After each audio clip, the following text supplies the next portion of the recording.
Boa noite, pessoal. Boa noite, professor Altair. Boa noite a todos. Então, hoje nós estamos recebendo o professor Altair Martins. Ele é escritor, professor da PUC e faz tradução de textos para Argentina, Espanha, França e Estados Unidos, né? E É, na verdade, é na verdade, eu colunista, fui publicado nesse país, né? é colunista no jornal Nova Folha. Professor Altair,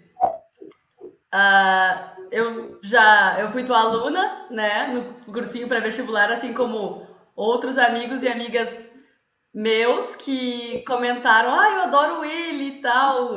Tu realmente, tu é um professor, né, que impressiona, né, pela tua a forma, pela tua paixão, né, como tu trata a literatura e a nossa língua portuguesa. Ó, tem gente. Boa noite, Kleber. E a forma como tu ensina, né, como tu educa, não sei se você lembra educa, ela é muito, muito agregadora, né? Ela desperta na gente coisas que a gente não, referências, né, que a gente não tinha até então sobre a questão da literatura, né? Tu traz um pertencimento, né, o que faz com que a gente comece a amar, né, mais ainda ler, porque ler é muito prazeroso. E é um ato de resistência, um ato político muito significante numa era dos carros. Professor, tá contigo a palavra. Não, tu ficou na dúvida se usaria a palavra educar, e gradualmente a gente adotou esse nome, né, educador. Gradualmente, eu me opus no começo, quando trocavam, educador em vez de professor, mas fui compreendendo que a educação não é feita para uma pessoa, né, só existe educação quando se trabalha em coletividade, e fui percebendo nas escolas onde lecionei que todos são educadores, né? Todos os funcionários da escola são educadores, os pais deveriam também ser educadores, nem sempre, né, os pais cumprem a sua função, nem sempre o pai ensina a palavra não para o filho, que é uma primeira palavra importantíssima, saber dizer que esse não é quando eu estou pisando no terreno que não é meu, não é particular, né? O mundo não é particular, o mundo é um terreno coletivo, e o não é importante, é recuar e dizer, olha, esse espaço aqui é de todos. Então, educador é isso, né? E eu queria dizer também no começo, já para a gente começar essa conversa, quando fala assim, professor, educador, eu queria dizer que orgulho que me dá, e eu digo aqui, as pessoas podem ficar brabas, de ter a profissão mais importante neste país, neste momento. Eu acho isso fascinante, é uma profissão difícil, a gente se frustra, é, encontra todas as dificuldades, muito além das dificuldades financeiras, né, porque a nossa profissão vem sendo achincalhada e sucateada gradualmente. Eu escutei há pouco tempo no rádio, não vou dizer qual a rádio, nem o comentarista, era uma rádio de futebol, e aí uma pessoa dizendo, professor sabe o que vai ganhar, faz o concurso e depois reclama do salário. Por que não estudou para outra coisa? E aí eu procurei o WhatsApp e mandei, assim, por que não estudou para outra coisa? Eu não estudei para outra coisa, meu amigo, porque eu quis ser professor, eu não sou o que sobra. Professor não é o profissional daquilo que sobra. Professor, ele não é professor porque não pôde ser médico ou advogado, não, ele é professor porque escolheu. E quem não escolheu, sinto muito, larga, sai da barca. Essa barca é para quem é educador, tá? Então, fiquei revoltado com aquilo como se fosse uma verdade absoluta, né? E o professor faz um concurso, recebe mal e tem que aceitar que recebe mal a vida toda. Ele não pode também educar mostrando que a gente tem que lutar por direitos, né? Então, essa bizarrice, ela começou a se tornar uma espécie de voz corrente, né? Uma espécie de verdade. Professor é aquilo que não pôde ser outra coisa. Não, professor é aquele que escolheu ser professor. E vários colegas meus com quem eu convivi são aqueles que eu bato palma.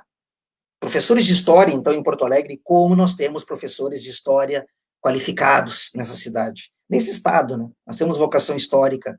Não são pessoas que estão ali porque não conseguiram fazer outra atividade. Então, que orgulho tu falar essa palavra, assim, estamos recebendo o professor. Muito obrigado. Imagina, é muito legal ser professora. Eu também sou professora, né? Eu sou professora, dou aulas particulares, né? E eu amo dar aulas, amo trabalhar com educação. E eu comecei a perceber o quão é importante, o quão é maravilhoso educar na URGS, na faculdade, porque quando a gente entrava naquela época, em 2001, que eu entrei, tu não tinha opção, né, fazer o vestibular só. Tá dando um retorno, Altair. Daí tu desliga teu microfone e depois eu desligo o meu. Tu entrava direto na licenciatura, não tinha opção de bacharel. E eu, não, eu quero ser pesquisadora, eu quero ser que nem o Jacques Cousteau, eu não quero dar aula, porque ganha pouco, né? Não vou dar aula, minha mãe dá aula, meu pai dá aula, eu não quero, né, ficar passando todo esse perrengue, né, de trabalhar muito, trabalhar em casa e para além, e muitas vezes ter que pagar para trabalhar, né? Só que daí, nessa época, era muito legal isso, porque eu acabei conhecendo Piaget e o Paulo Freire. E daí eu vi, meu Deus, como é incrível, porque ensinando tu aprende. Eu aprendia mais. Eu falei assim, meu Deus, mas é genial esse troço, é maravilhoso. Acabou que eu não consegui concluir naquela época e voltei em 2014, pedi ingresso de diplomado e me formei em 2018. E desde então estou dou aula online, dou aula numa plataforma ali que tem grande no Brasil. E é maravilhoso, eu me sinto muito gratificada. Eu me sinto muito mais gratificada dando aula, vendo que aquela pessoa, aquele jovem, aquela criança, sabe, abriu a mente para aquele conhecimento que é dado de uma forma cartesiana, desconectada da vida da pessoa, né? Do que fazendo o meu trabalho ali científico, que meia dúzia vai ler, ou um ou outro, o colega de porta de sala ali do laboratório em frente, talvez, sabe? Então, a universidade, né, ela tem 3 pilares indissociáveis, que é a pesquisa, a extensão e o ensino. Só que a gente vê que só 2 dos pilares são muito mais valorizados do que o pilar da extensão, que é tu escoar o conhecimento para fora da universidade. Sendo que a universidade existe para gerar conhecimento. E o principal pilar, ou pelo menos o igual pilar, deveria ser a extensão. E eu trabalhei em projetos de extensão, e aí eu ministrei cursos na zona, nas escolas mais periféricas de Porto Alegre. Eu também não gosto de termo periférico, mas nos bairros mais afastados, lá no Lami.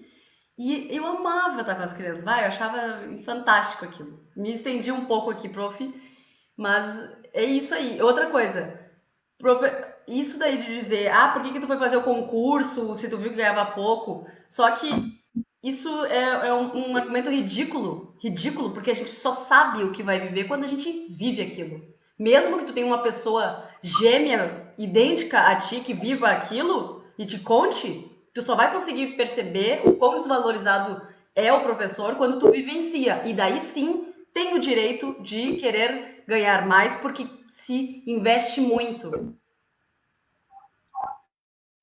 Eu costumo dizer que o educador é semeador de utopia, sabe? As pessoas às vezes acham assim, por que não vai... A gente semeia utopia, a gente semeia sonho, num projeto social que, infelizmente, por conta da pandemia, este ano não teve. Depois nos arrependemos, né? A gente foi aprendendo com esses meios e a gente poderia ter continuado o projeto. Junto à PUC, nós temos um projeto de extensão que é um pré-vestibular para comunidades fragilizadas, a gente costuma dizer. E eram as melhores aulas, né? A gente nós mantivemos o grupo no WhatsApp, até hoje a gente se comunica, e vários dali resolveram ser educadores, resolveram fazer algo na área, né, na educação. E por isso que é plantar a utopia, né? Na verdade, plantar a utopia é o que nos mantém vivos, assim. Porque há pessoas que vêm para esse mundo para ganhar dinheiro. E há pessoas que vão ser reconhecidas depois de mortas por aquele que ganhou dinheiro. Eu tenho parentes assim, sabe? O tio tal foi aquele que tinha uma lancha. Que coisa mais triste. Depois que eu virar cinza e pó e nada, como diz o Gôngora, coisa mais triste eu virar aquele que tinha uma lancha. Eu prefiro muito mais eu falo para meus filhos, inclusive, eu não quero ser reconhecido como malandro, eu quero, depois de morrer, ser conhecido como trouxa. O trouxa foi aquele que fez da sua vida um caminho para a coletividade e para a utopia, né? Tanta utopia que a gente pode exercitar. Essa do professor é professor porque não pode outra coisa. Eu adoro pensar na utopia. É um mundo utópico, tá, gente? Mundo utópico. Acho impossível, por isso utopia, mas acho que é uma bússola, né, no horizonte. A gente precisa muito dessas bússolas. A gente precisa de uma coisa, nada a ver com religião, a gente precisa de fé. A gente está no momento de descrença de tudo, tá? A gente está no momento de descrença de urna, descrença de notícia, descrença da ciência, a Terra voltou a ser plana. A gente está nesse momento de falta de fé. E aqui, ó, o que eu proponho é uma fé científica, sabe? Acreditar em coisas. Então, imagine que coisa linda a utopia de um lugar onde todos ganhassem igual por sua hora de trabalho. Que maravilha seria! Que maravilha seria! Eu costumo dizer que eu acho que o professor não ganha mal, eu acho que há profissões que ganham demais. Eu acho que a gente está ganhando adequado para ter um mundo mais saudável e mais igualitário. Esses 7 bilhões que nós nos tornamos, né? Embora um economista da PUC de São Paulo, ele provou que se a gente distribuísse toda a fortuna do mundo, eu sempre imaginei que toda a fortuna do mundo distribuída, nós viveríamos na pobreza. Sempre imaginei. E ele provou que nós viveríamos como classe média alta. Eu fiquei surpreso. Eu disse assim, a fortuna, pena que eu não estou recordando o nome aqui. Eu exijo essa pesquisa. Eu exijo. É maravilhoso saber que nós produzimos o suficiente para todo mundo viver bem, para todo mundo ter acesso à educação, à saúde, inclusive bens materiais, porque pela pesquisa as pessoas teriam 2 carros, uma casa, possivelmente ter todo mundo, uma casa ou um sítio, uma casa na praia, todas as pessoas. Então a utopia é isso, é pensar nessas questões. Não no sentido de que, será que é possível realizá-las? Não, o fato de estar pensando já é transformar alguma coisa. Eu acredito muito na fé nesse sentido, e na utopia como geradora de algo. Na educação eu fazia isso, né? O que tu quer com... Tinha que botar um documento lá. Eles vão ler Shakespeare, vão ler Hamlet. O que tu espera? Tinha um documento assim. Eu espero não encontrar o que eu espero. Eu espero que quando eles leiam, encontrem coisas que eu não estou esperando. É isso, né? O que eu quero é utopia. Eu quero um momento em que eles parem para ler Shakespeare, para ler Sérgio Faraco, escritor gaúcho, para ler...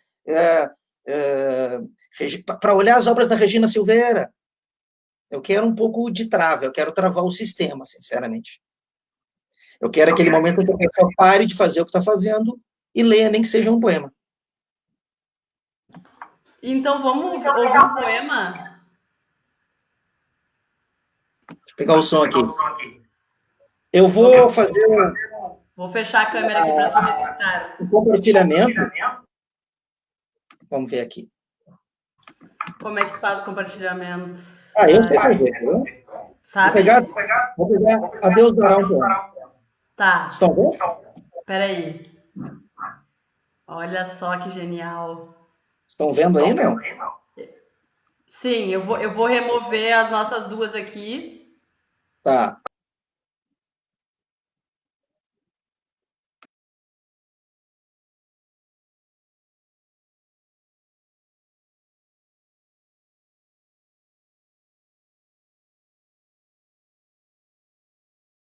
Parceiro, ele me convidou para ser colunista do jornal Nova Folha. Eu não queria escrever crônica.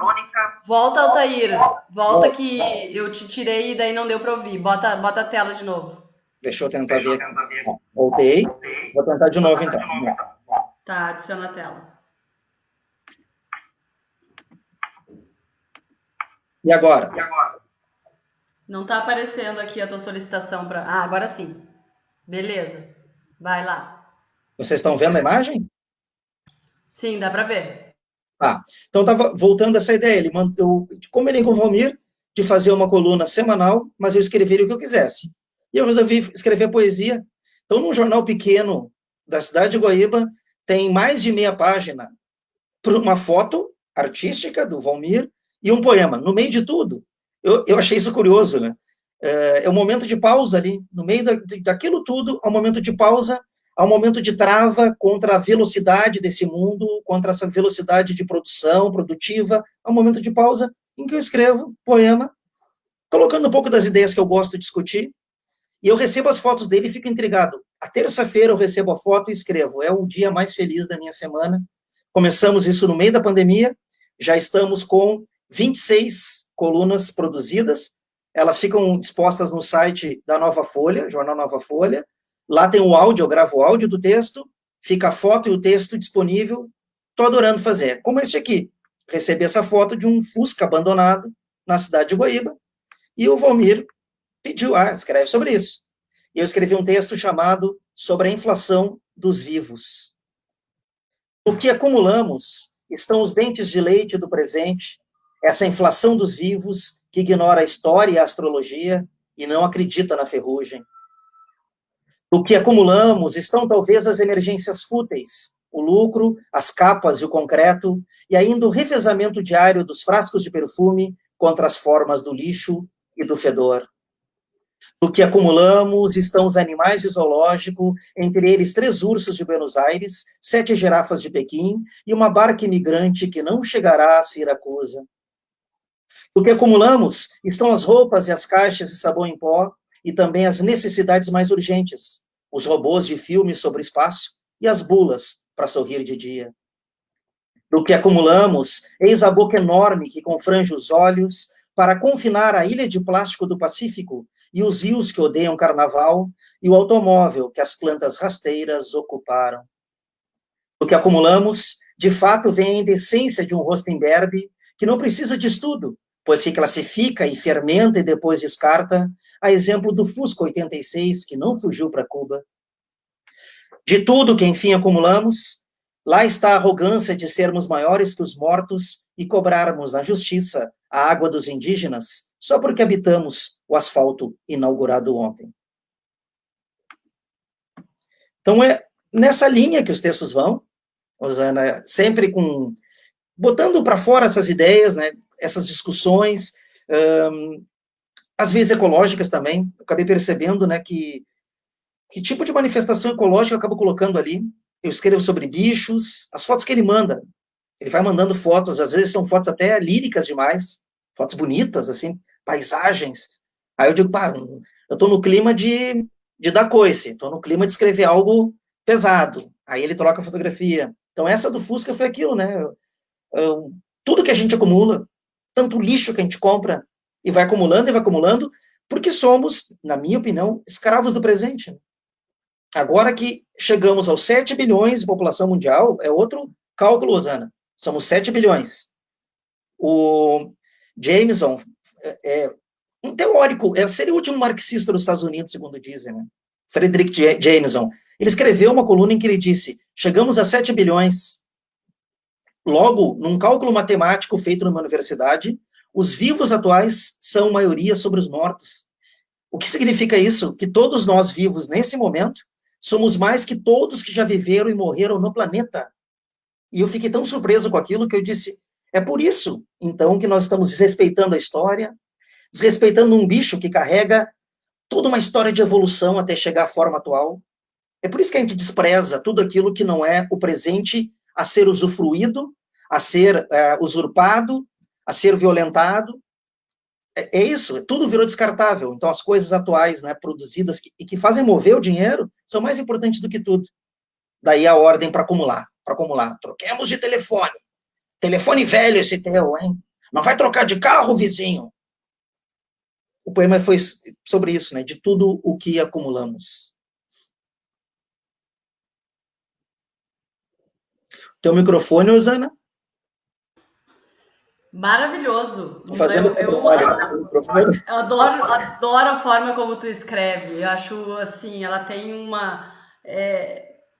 O que faz um escritor ser bom é essa universalidade, o negócio que toca eu aqui em Porto, pessoas em Guaíba, na China, na Argentina, enfim, é isso, sabe? Esse tocar, né? Esse conseguir tocar naquele coraçãozinho ali que é tipo, eu sou humano, tu é humano, a gente tem os mesmos problemas, tu pode ter 1 trilhão de dólares e eu 10 reais e a gente vai continuar sendo humano. Né? Porque as questões ambientais, elas são universais. Porque a gente vive no universo, no planeta Terra, né? E nós somos parte da natureza, não é ela que é parte da gente, e nós não estamos desconectados dela de forma alguma. De forma alguma, porque nós... O Ricardo falou, né? O Ricardo falou, comprar o terreno. Comprar o terreno, né? Como assim comprar? Tu não pertence a isso aqui, tu vai morrer, vai virar cinza, tu vai fazer parte, né, da grande Gaia, mas é isso, né? Comprar terreno, comprar e consumir. Eu me revolta muito, Zana, o modo como usam a palavra progresso. O jeito que usam progresso. Que progresso? Que progresso se uma espécie desaparece? Os Donos do Inverno, o romance que estavam mostrando aí, começa com uma cena que me chocou um dia, olhando no YouTube, falavam tanto do tigre da Tasmânia, daí eu disse, como é que era? O bicho desapareceu, como assim? Como é que era? Eu botei, existe um vídeo de 3 minutos e alguma coisa, a última imagem do último tigre da Tasmânia. Que coisa mais triste saber que aquele animal existiu, o maior marsupial do planeta, e foi morto pelo ser humano. Que coisa mais triste imaginar um mundo onde não haverá elefantes. Algumas pessoas se contentarão, né? Porque não vê diferença entre uma imagem de vídeo do elefante e o bicho realmente. O bicho mesmo está ali. Então, que coisa mais triste, coisa mais mesquinha o mundo em que a gente vive, no qual as formas vivas estão desaparecendo, sucumbindo. Não só, eu também não gosto quando a ecologia diz assim, é um desequilíbrio para o ser humano. Na boa, o ser humano que se rale, a verdade é essa, sabe, diante da vida, e tu que estuda isso, tu sabe muito bem, né? Não há, diante da vida, o próximo passo é, inclusive, nós sermos extintos do jeito que a gente está levando o planeta, né? Esse planeta não vai aguentar tanto consumo, ele não vai aguentar tanto papo de futuro, tanto papo de progresso, o planeta não aguenta progresso, construção, vamos construir viaduto, ponte, ele não vai aguentar, o planeta não está aguentando. Então, por isso que eu falo, esse progresso é uma das coisas mais nocivas, porque ele é desequilibrado.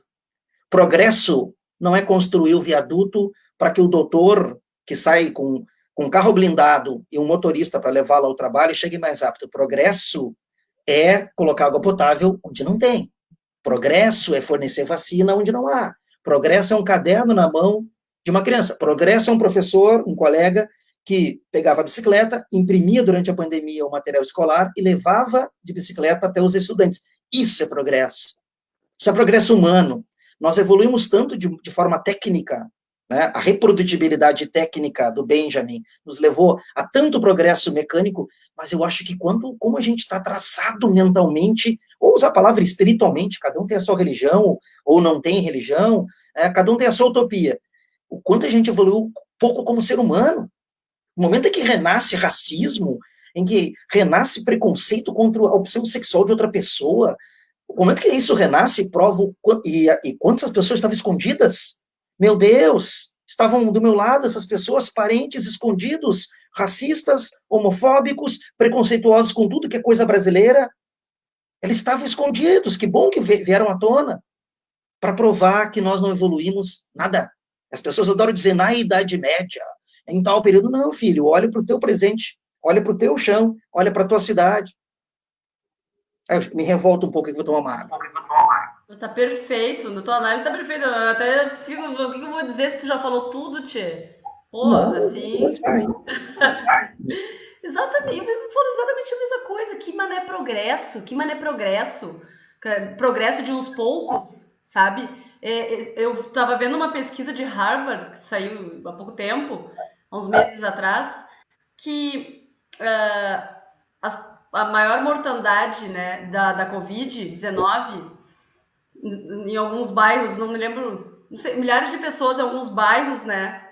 Comparando alguns bairros de algumas cidades, as pessoas que mais morreram de Covid, não as que mais se infectaram, tá? Elas tinham ligação estreita com a quantidade de poluentes naquele local.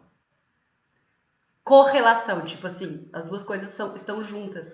E que a cada micrograma de poluente na atmosfera, leia-se efeito estufa, né? A chance a probabilidade, as tuas chances de morrer, quer dizer, a probabilidade de tu vir a óbito aumenta em 8%. 1 micrograma na atmosfera.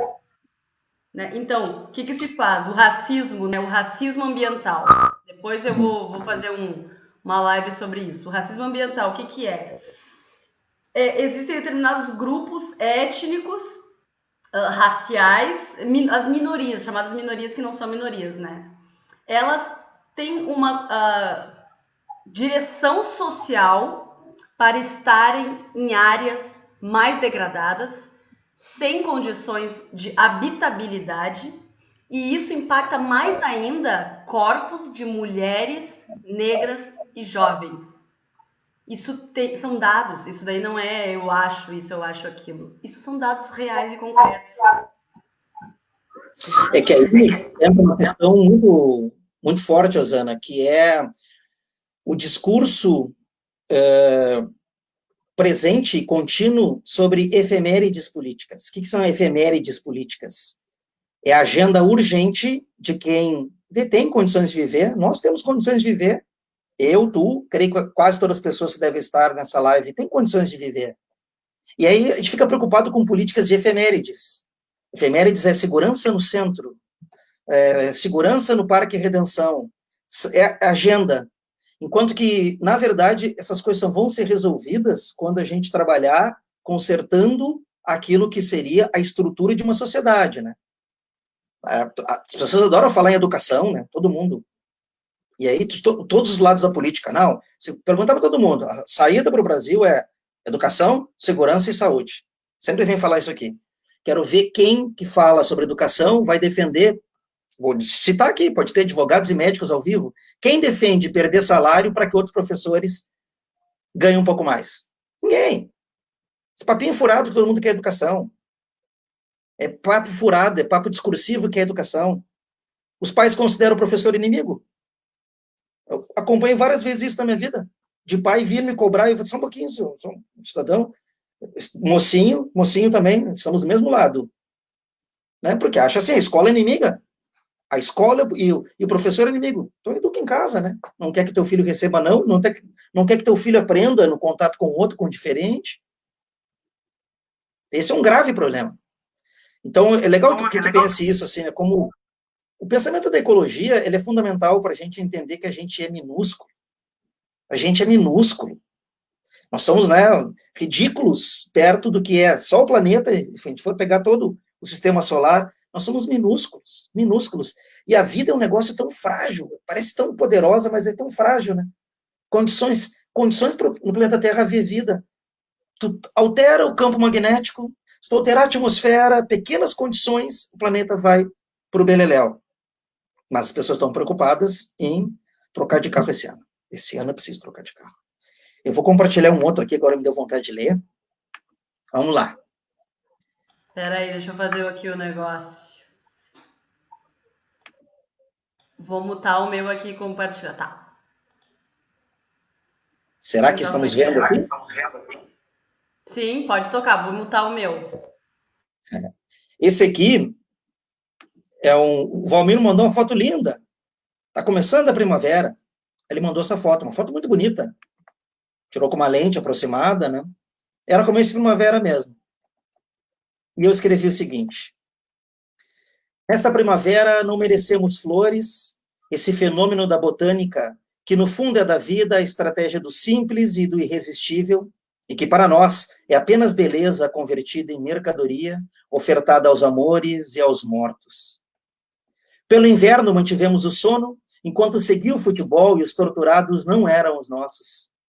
A verdade é que somos os descartáveis, se organizamos o bairro pelo que se ganha e não pelo que se perde, e o que chamamos de riqueza talvez se limite à roupa, que também se suja quando esconde o lixo, e às pessoas que o PIB não enxerga nem quando se amplia o mapa. Agora... Ai, perdi. Agora que sabemos mais que o professor de inglês, só há espaço para as flores se elas custarem tão caro quanto a dama da noite do Sri Lanka. Então, agora mesmo, não merecemos nossas flores, como não merecemos uma chuva sequer ou um corte de cabelo. mas merecemos o Setembro Amarelo e o seu carro blindado particular, helicópteros particulares que recolhem o trem de pouso, e as lanchas particulares, e os jatos particulares, e os iates particulares, e os condomínios com cerca elétrica. Merecemos uma escara que nos tome a todos o corpo, num país onde não haja hospital público.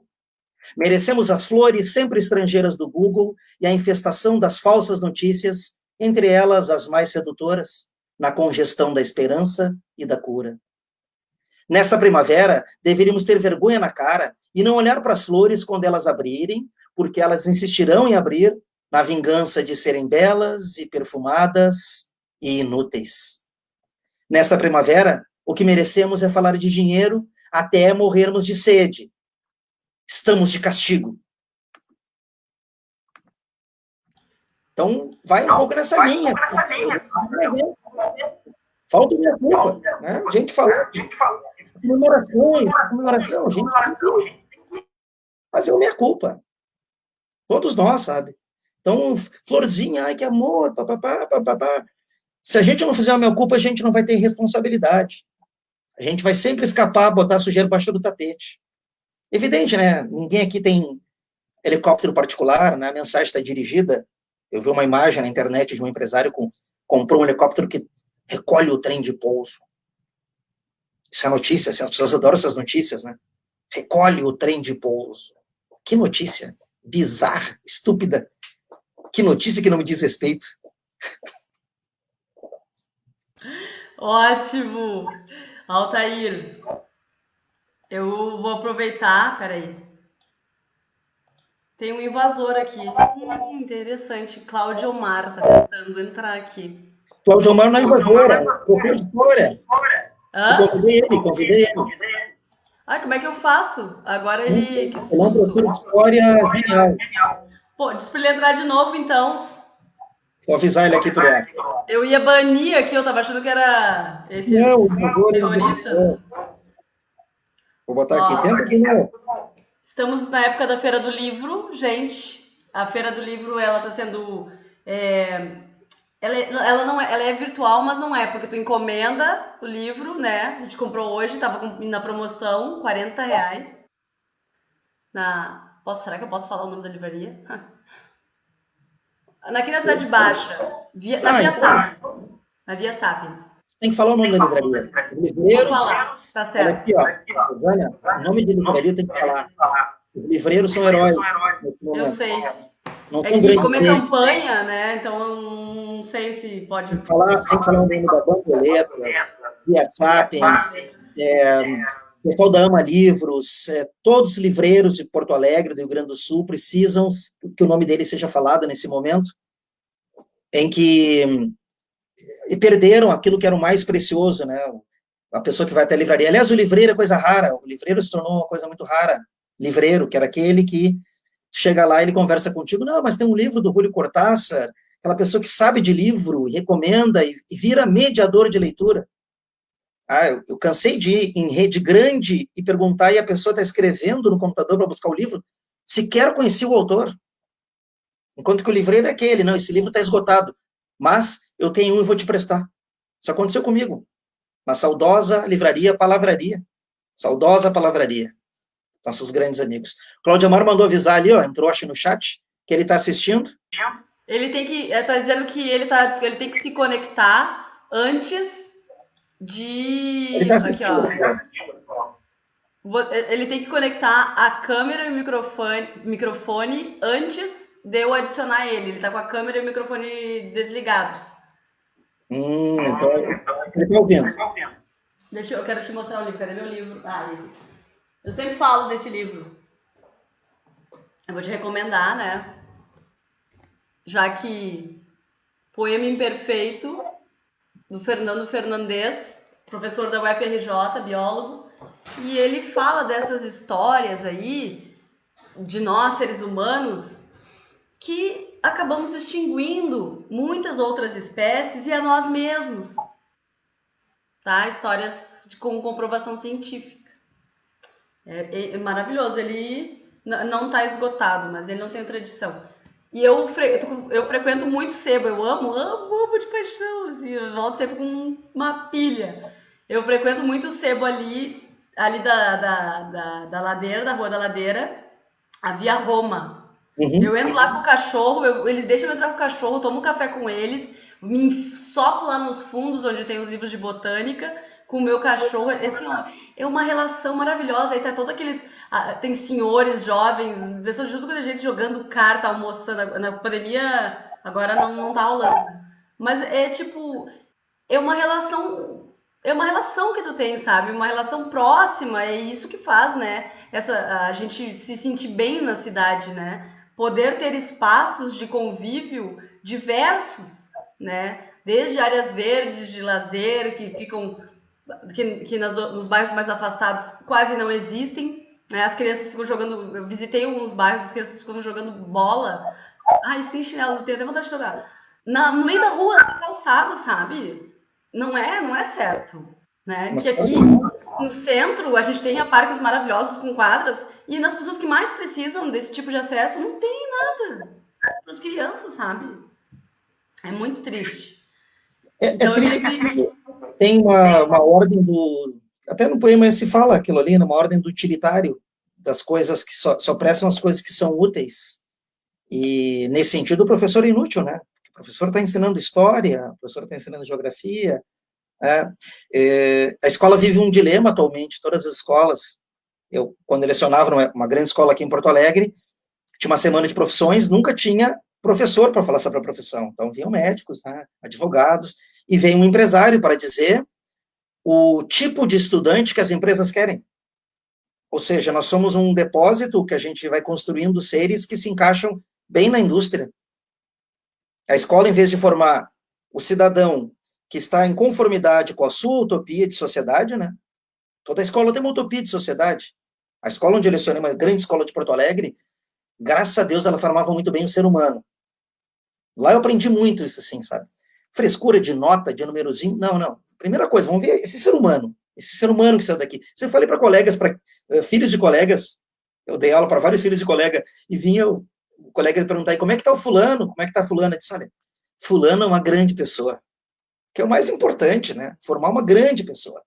E aí me revoltei com aquilo, o empresário dizendo, não, tem que estar conectado, o estudante tem que saber inglês, o estudante tem... Qual estudante tem?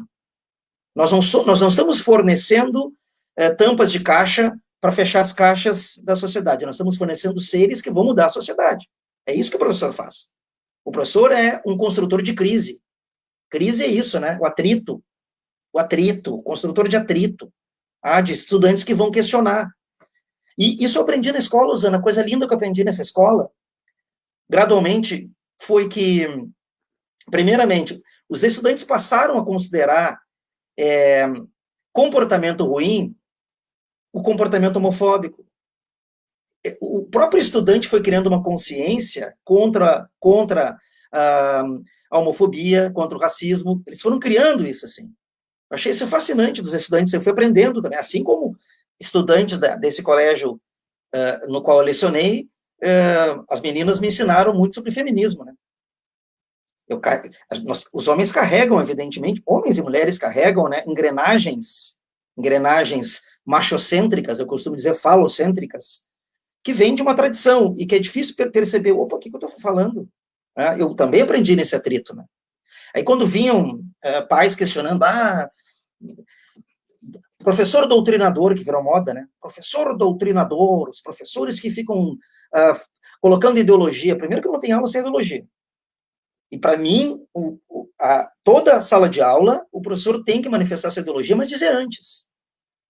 Tinha que dizer antes, sabe? Tinha que ter lá na rede, olha, esse professor, ele é um professor ligado a tal ideia, porque o temos neutros, sabe, Osana? Os neutros aqueles que se passam por neutros, como nós tivemos em Porto Alegre, comunicador político numa grande rede de televisão, mais de um, e que discursava coisas assim, como se fossem neutras, naturais, né? Isso não é... o prefeito não tem que fazer isso, o prefeito tem que atrair empresa. Isso não é ideologia.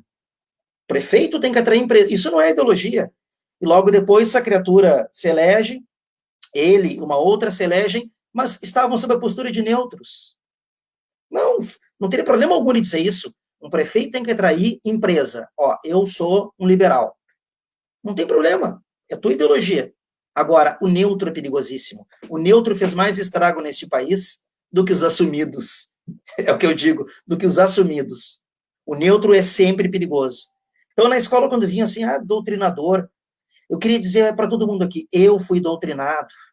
Eu fui doutrinado por algumas estudantes do colégio onde eu lecionei, que me ensinaram muito sobre feminismo. Que apontaram dizendo, mandaram uma carta de que eu estava sendo machista numa aula de naturalismo, que é uma coisa perigosa. E aquilo me feriu tanto. Eu disse, machista, mas não é possível. Não é possível. Sabe, eu acho que eu estava com uma blindagem ali que eu me achava, não, estou imune porque eu leio, estou imune, porque eu sou um educador e estou imune. Então eu queria dizer para aqueles pais que acham que professor doutrina, eu vou dizer, a maior parte das vezes a gente é doutrinado. Que bom que a gente é doutrinado. Que bom que a juventude, em grande parte, está anos-luz da gente. Que bom que a juventude pode fazer coisas que nós não podemos. Que bom. Viva a doutrinação do aluno sobre o professor. Exatamente.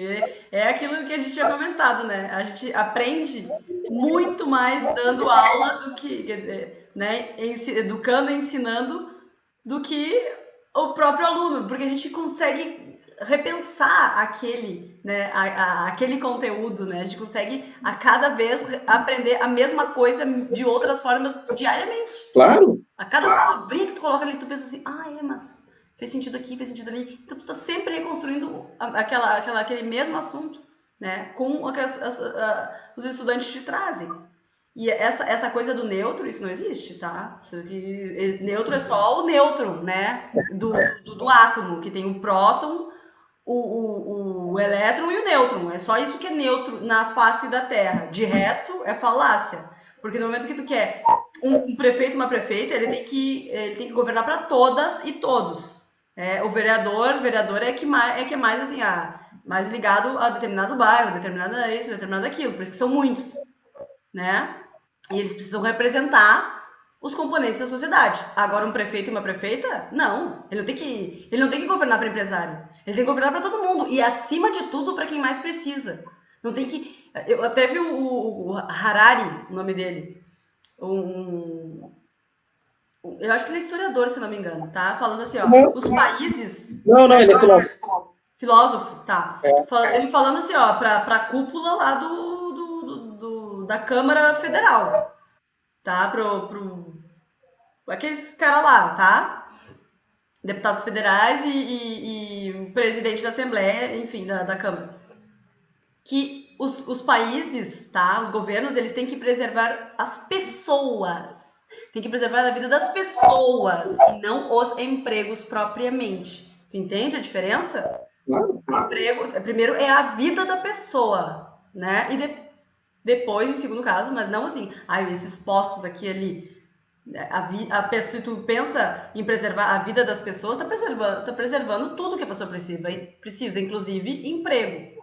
Emprego, saúde, renda, qualidade de vida, né, transporte de qualidade, tudo que envolve. É que nesse momento há um ataque forte ao Estado, né? Um ataque forte ao Estado, uma onda de que esse país só vai para frente apagando o Estado. E eu devo tudo ao Estado. Eu me tornei estudante em escola pública, fiz universidade pública, frequentei a Biblioteca Pública de Guaíba, que tu conhece bem. Então, eu devo muito ao Estado. O Estado me resgatou. O Estado foi responsável por me resgatar. E neste país sem Estado, já está virando bang-bang, né? Nós estamos no bang-bang. Mandam mais forte.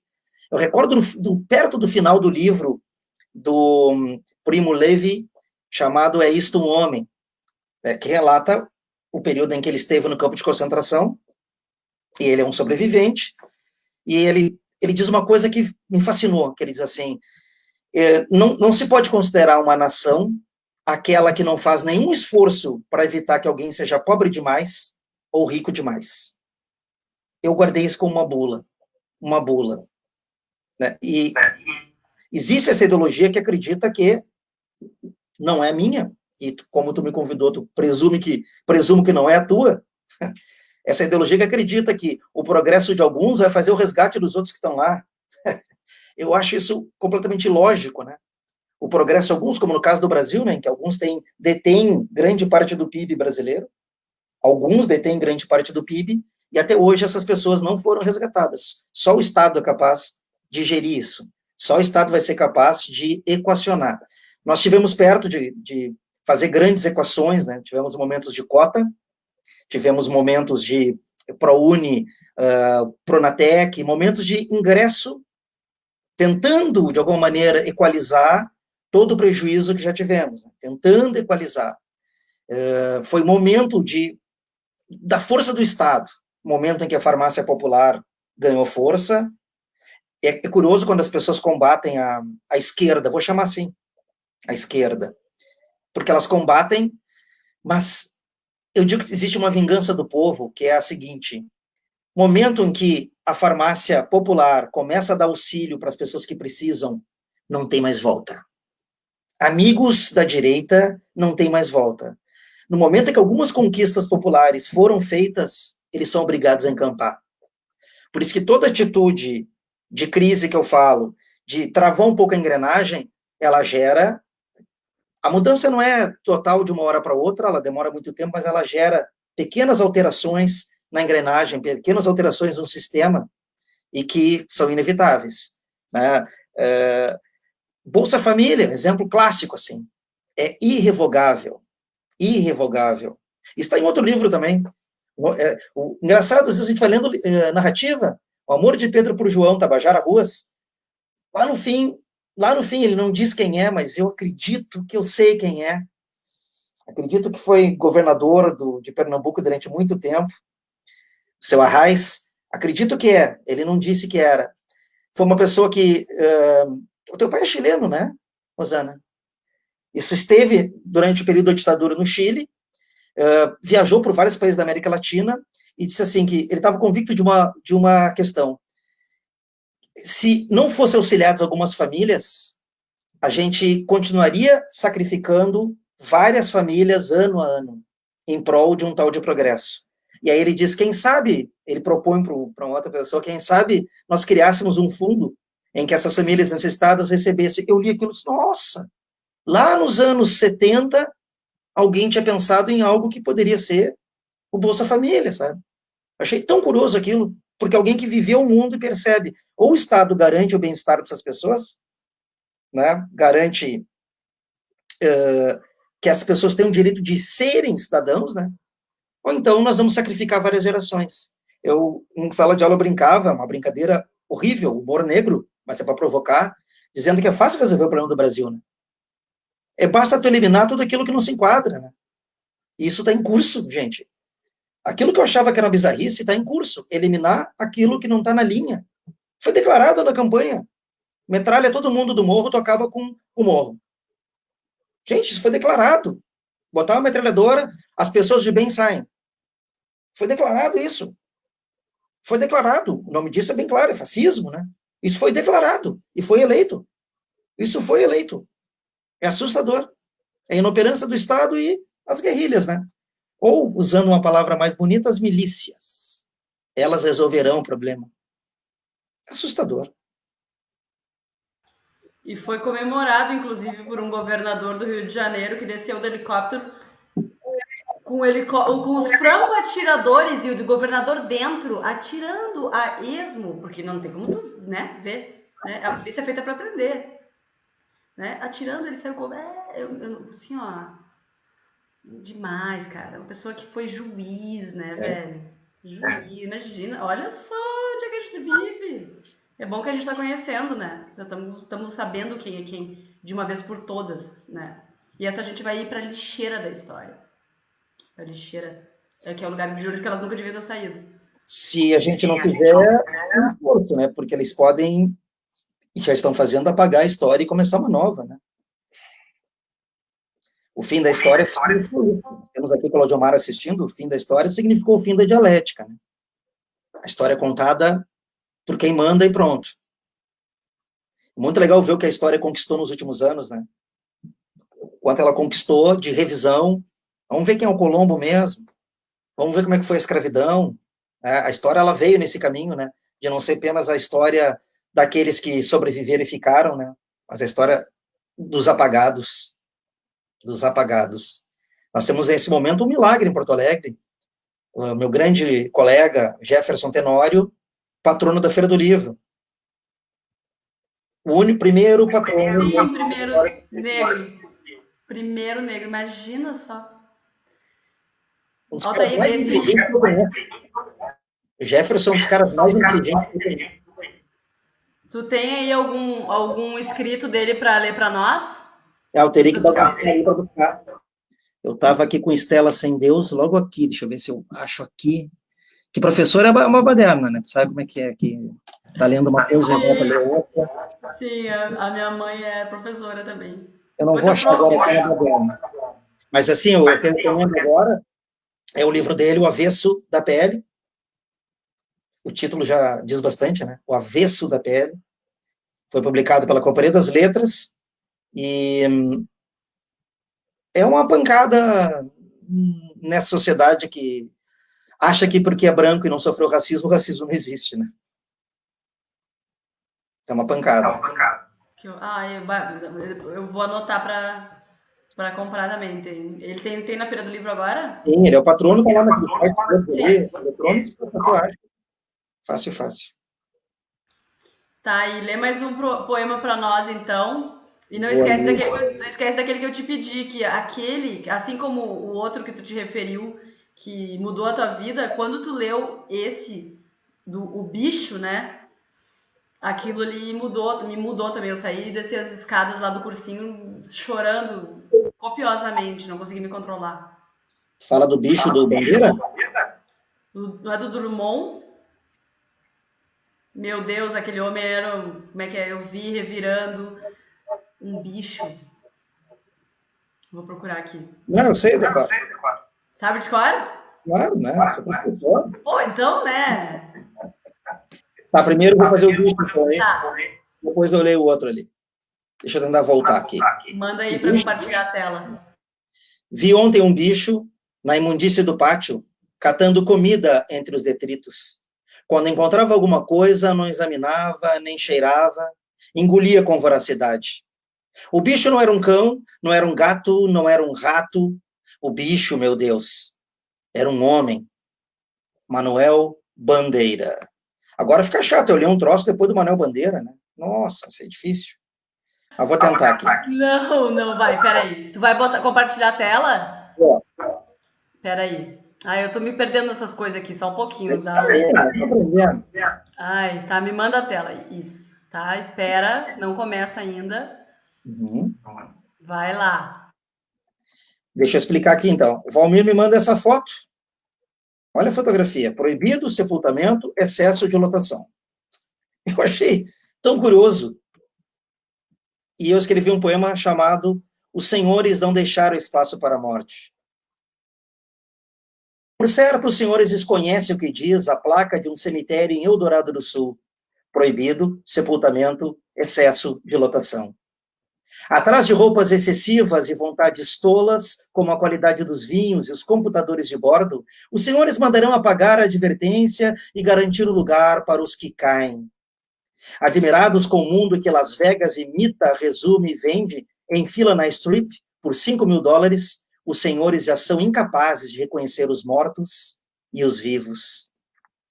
Os senhores multiplicarão o rosto para permanecerem atuais, mas não garanto que vossos corpos um dia ficarão represados dentro dos próprios restos. Se um dia os corpos superarão a gravata e a cirurgia plástica, se os corpos serão um só mineral, se os corpos saberão como olhar para trás. Enquanto os senhores correm na cidade a enlatar comida, enquanto riscam o ar e escavam as mãos dos outros, enquanto desprezam a água e elogiam os soros e a graxa, enquanto confiam nas cruzes que evocam apenas um crucificado, enquanto da insônia espiam com medo e sem inveja aqueles que dormem com a alta classe de ter desaparecido. Os senhores não terão o luxo de morrer até o apodrecimento integral, depois da carne, depois do osso, depois dos sobrenomes. Não há lugar para os senhores onde não há compromissos. Os senhores são feitos de plástico, e ao plástico retornarão como cadáveres de infinitas gerações. Os senhores serão adiados. Porque não há vaga na paz da terra se a terra foi mal dividida, e os senhores seguem protegidos pelos melhores advogados. Vossos papéis não germinarão as batatas que venceram a Segunda Guerra. Vossas batatas serão vendidas fritas no mundo todo para os que precisam comer sem pressa e muito sal. A morte fará a mais eficaz das greves e os senhores terão os feitos evocados para sempre. E sim, os senhores deixarão heranças. As piores heranças. Bah, fantástico. Tá nesse livro? Não. Esses todos não são do jornal lá. Ah, estão todos no jornal. Todos os são do jornal. Porque é parecido o nome aqueles Donos do Inverno. É. O jornal lá tem existe o áudio, o poema e a fotografia. E ele organizou também digital, então tem lá o acervo todo. Tá bem legal. Trabalho bonito. Outra coisa que é sensacional, Zana. Eu perguntei que tamanho, às vezes sai poema maior, ele é assim, não, eu faço a diagramação conforme o poema. Isso eu já achei um marco. Um jornal dizer assim, eu faço a diagramação conforme o poema. Sendo que se tu pegar um grande jornal, tem páginas e páginas sobre automóveis, a coluna, meu amigo Pedro Gonzaga, que escreve coluna, ele diz, não, tem um tamanho lá, não posso estourar. A crônica, né, num grande jornal não tem espaço. Que maravilha, o jornal Nova Folha, ele diagrama conforme o poema. Isso já para mim, já é um momento de trava. Bah, que revolucionário, hein? Vamos, imagina se cola essa ideia em Porto Alegre também. Jornal de grande circulação, imagina? Não, vai contra a ordem, né? Poesia inútil, vai contra a ordem. Exatamente, vai contra o establishment, né? Isso aí. Que horror. Olha só, eu queria ler um poema bem curto que está no livro da Vandana Shiva, Biopirataria, que é uma escritora indiana, se não me engano ela é física ela é tipo da ciência, né? E não tem autor, mas é um poema palestino. Eu vou compartilhar aqui a tela e vou ler. Deixa eu ver. Tá compartilhado? Tá. Beleza. Os guardiões de sementes. Queimem nossas terras, queimem nossos sonhos. Derramem ácido sobre nossas canções. Cubram com serragem o sangue de nosso povo massacrado. Abafem com sua tecnologia os gritos de tudo que é livre, selvagem e indígena. Destruam, destruam nossa relva e solo. Arrasem cada fazenda que nossos ancestrais construíram. Cada árvore, cada lar, cada livro, cada lei. E toda equidade e harmonia. Achatem com suas bombas cada vale, apague com suas censuras nosso passado, nossa literatura, nossas metáforas. Despojem as florestas e a terra, até que nenhum inseto, pássaro, palavra encontre um lugar para se esconder. Façam isso e mais até, não temos sua tirania.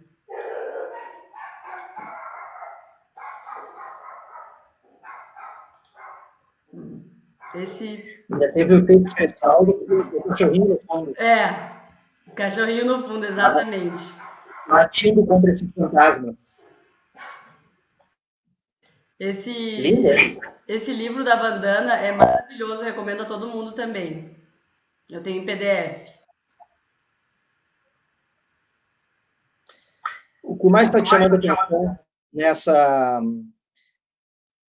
nessa tua trajetória agora, durante a eleição? O que mais te revoltou? O que mais me revoltou?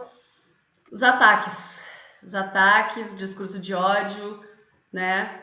Pessoas que simplesmente não querem ouvir, né, propostas, elas só querem que tu suma. Eu acho isso uma coisa difícil assim de entender, sabe? Porque eu nunca vi isso acontecer aqui no Brasil, né? Eu já ouvi falar em outros países, essas coisas de ataques ao diferente, mas eu nunca tinha visto isso aqui. Não sabia, né? Nunca tinha sentido na pele. Claro, eu sinto na pele o machismo, né? diariamente quase. Sei como é. Mas esse ataque, só porque tu é de esquerda, eu nunca tinha sentido. Em 2016 eu fui candidata também, mas uma candidatura mais para pautar, né?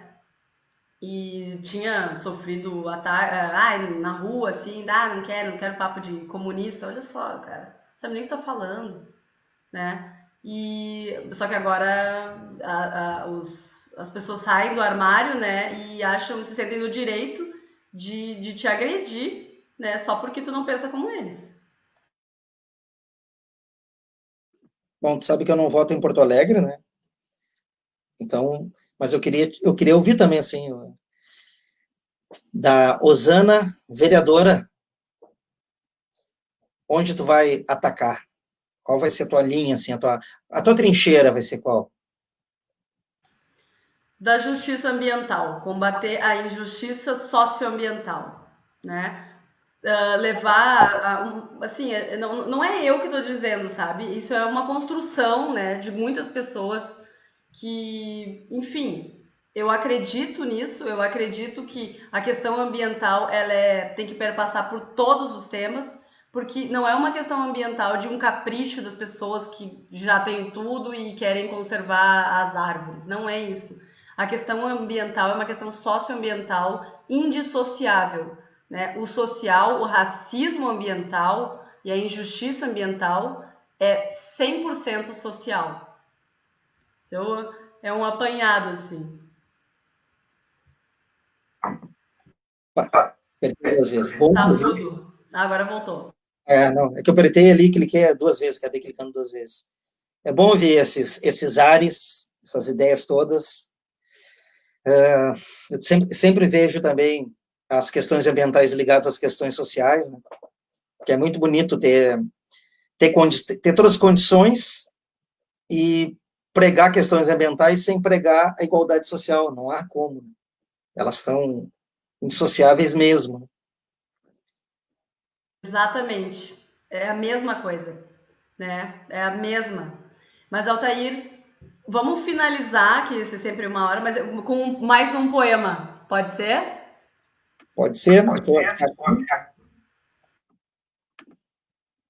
Deixa eu ver qual não foi ainda. Esse é bom.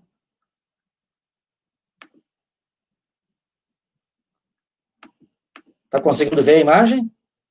Sim, maravilhosa. É uma foto do Valmir Michelon também.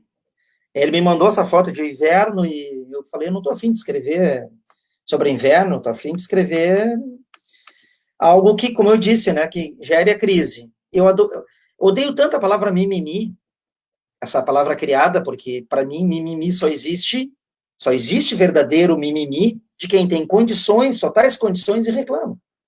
De quem tem tudo nas mãos e reclama que o dólar subiu. Isso é mimimi. Não é da pessoa que não tem o que comer e trava o sistema. Infelizmente, se apoderaram desse termo, né, de modo deturpado. E o nome do poema é, por isso, Mimimi dos que parecem árvores. Sabes bem que amanhã será inverno, por enquanto a neblina apenas lembra que somos humanos e que alguém que parece árvore passa fome. Convém que feches a tua janela ao mimimi da estrada. Tens o peito, a boca e as palmas das mãos para dizer me esquento. No teu pensamento, contudo, um grito reivindica seu grito, e aqueles, os que parecem árvores, ainda virão das sombras para importunar a tua janela, batendo e batendo com os nós dos dedos e arranhando a tinta da tua propriedade. Tua silhueta que gospe, tua cerca em linha, esse teu ar sombrio de não me importa, todos eles não podem mais permanecer pesadelo, nem sono. Quaisquer que sejam as tuas vaidades, elas passaram do prazo e estão correndo os juros. Escuta, tua janela fechada está com os dias contados, porque um vírus vem ensinar o que segue. De fora para dentro, a veneziana é cega e não se abre sozinha. Mas não se trata de culpa, apenas que já não há mais como, na geada dos dias, deixares de sentir o mimimi dos dentes, dentes mais insistentes do que as redes sociais. Maravilhoso! Maravilhoso! Nosso escritor aqui, daqui do lado, de Porto Alegre, bem dizer, de Guaíba, região metropolitana.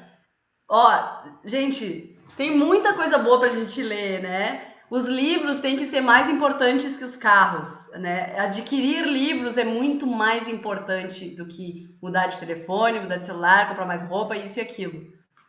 Ser gente é mais importante. Ser gente é mais importante do que tudo isso aí. Ser gente passa, né? Ser uma pessoa mais feliz, mais legal, passa por ler, por se informar. Com certeza. Muito obrigada, professor querido. É uma honra ter te recebido, foi uma honra ter te recebido aqui. E vamos junto nessa caminhada, tá? Conta comigo. E ó, livro do professor. Adorar esse livro. Sim, só li o prefácio. Não, vai gostar. Comprei agora há pouco de tarde. Espero que goste. Um abraço para todos aí. Um abraço mesmo. Sigamos, cara. Sigamos na luta. Beijo, boa noite. Tchau. 12% sobre os livros. Perfeito, Kleber. Boa noite.